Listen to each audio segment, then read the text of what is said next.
រឿងនាងមេហើយនឹងបងធ្លាប់សាសងចងក្រងសេចក្តីស្នេហាគ្រានោះយើងបានធ្ពងដៃសន្យាផុតខែវស្សារៀបការនឹងគ្នា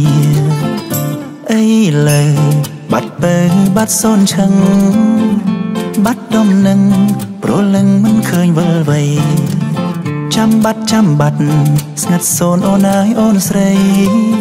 រឿងមួយមានថ្មីចោលបងទៅហើយ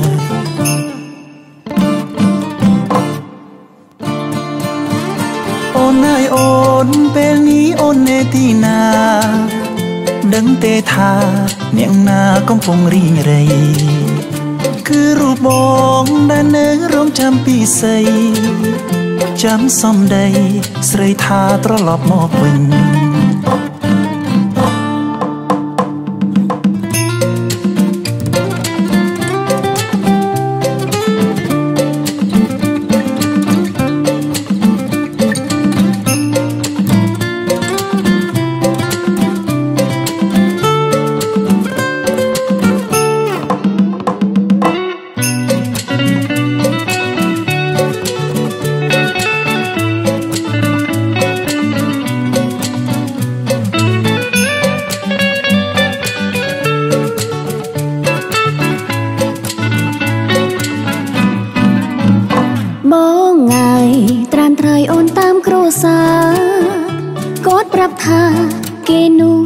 ស្ដុកស្ដំគេទៅអាចមើលថែរក្សាមុំឃ្លាទាំងបងខំមុំលែងបានវិលវ័យ